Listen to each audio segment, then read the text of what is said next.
특히 스님 사주 가지신 분들은 사주가 되게 고독한 느낌이 들어요. 고독한 느낌. 고독, 고립, 단절. 근데 신기는 있어. 신의 감을 어떤 그런 신적인 부분은 느껴지는데 막 무당처럼 막 흔들어야 되고 이런 느낌보다는. 네, 안녕하세요. 영지선녀입니다. 안녕하세요. 네. 여기 선생님 약간 트레이드 마크처럼 네네. 보시는 분들이 즐겁게 네네. 기분 좋아지게 이렇게 보는 영상인 것 같더라고요. 네네.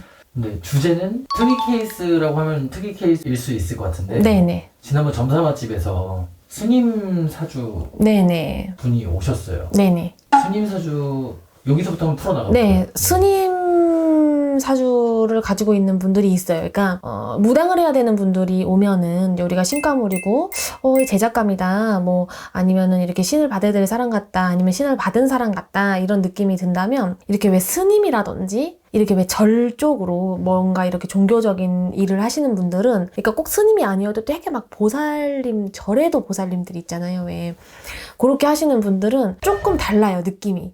그러니까 그분을 본다든지 혹은 생년월일을 듣는다든지 했을 때 제일 먼저 불공을 드린다? 이런 단어가 많이 나오고, 특히 스님 사주 가지신 분들은 사주가 되게 고독한 느낌이 들어요.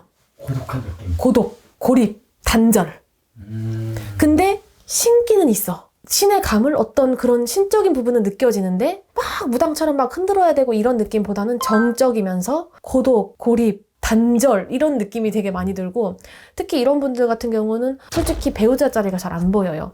근데 간혹 가다가 그런 분들 중에 저 결혼했는데요 하시는 분들이 있어요. 근데 그런 분들은 대체적으로 알고 보면 나이 차이가 엄청 많이 나는 나이에 결혼을 한다든지 혹은 국제 결혼을 했다든지 아니면 여러 번 결혼을 했다든지 결혼을 막 한 번, 두 번, 세 번 이런 식으로 했다든지 그런 분들이 많고, 혹은 결혼 생활을 하고 있는 와중에 이미 티격이 너무 많이 나서 부부싸움이 막 극에 달아서 이혼을 해야 되는 상황이냐 아니냐 막 이런 다툼이 있는 상황에 계신다든지 뭔가 온전하지는 않아요.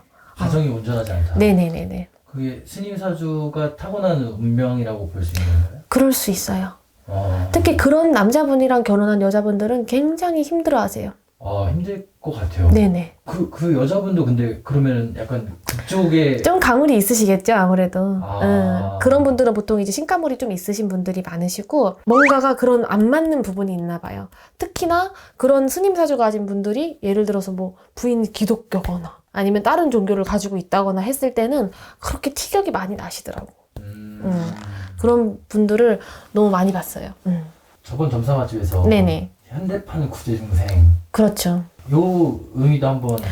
보통 그런 스님 사주를 가진 남자분들은 여러 부류가 있는데, 어떤 경우가 많냐면 사업을 해도 많이 당하시고 동업을 해도 많이 당하시고, 또 어느 정도 일적으로 잘 풀려가는 분들 같은 경우는 우리 사례자처럼 그나마 많이 돕고 살고 있는 경우, 내가 이미 충분하게 구제 중생을 어느 정도 내 선에서 하고 있는 경우에는 그나마 나한테 들어오는 풍파는 적으시더라고요. 근데 이런 것도 안 해. 뭐 그렇다고 절에 잘 다니는 것도 아니야. 그렇다고 뭐 조상한테 잘하는 것도 아니야. 마이 웨이, 난 나의 길을 가겠다 이러고 가시면 가다 꺾어지고 그런 분들이 너무 많으세요. 진짜 이런 분들은 고독하겠네요. 고독하죠. 그리고 부인이 있다고 한들, 뭐 남편이 있다고 한들, 주변에 내 친구들이 있다고 한들 결국에는 내 등을 치는 사람들이 많고, 그런 사람들이 있다고 해도 뭔가 내 마음의 공허함, 채워지지 않는 어떤 거, 그런 것들을 보통 이런 분들은 자연에서 많이 느끼시고 남들을 도왔을 때 느끼시고 하시더라고요.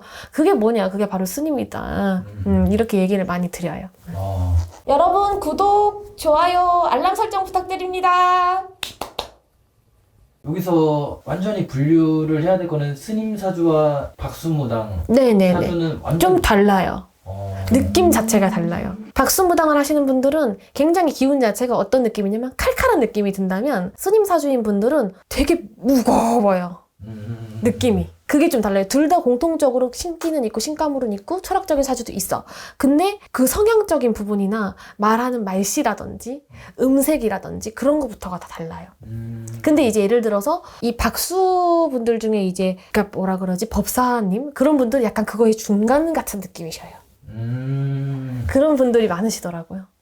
저는 이제 박수무당 선생님들이나 스님 사주 네네. 분들, 법사분 선생님들 네네. 다 이제 아시잖아요. 보다 응. 보니까 어떤 느낌인지는 알 그죠. 것 그 같아요. 느낌이 네. 있어요. 그 중간 느낌. 근데 이 스님 사주인데도 불구하고 이제 외국인분하고 결혼을 하셨잖아요. 네네. 하나의 해결점이 될 수 있는 거예요. 아무래도 현실 도피의 방법이겠죠. 속세에서는 살아야 되겠고, 그렇다고 내가 머리 깎고 들어가기는 싫고, 그럼 속세에서는 살아야 되는데 어떻게 살아야 되냐? 현실을 좀 도피해서. 한국에서는 어차피 인연법이 안 되니. 우리가 왜 신간물 많으신 분들, 무당돼야 되는데 피하고 싶다는 분들 보고도 저뿐만 아니라 많은 선생님들이 해외로 나가라. 맞아요. 외국 가서 사세요. 그러면 그렇게 한번 해보세요. 그래도 안 될 수 있지만 한번 해보세요라고 권유를 많이 드린단 말이에요. 그거랑 좀 같은 맥락이라고 보시면 될 것 같아요. 네. 여기 마무리할까요, 선생님? 네, 감사합니다.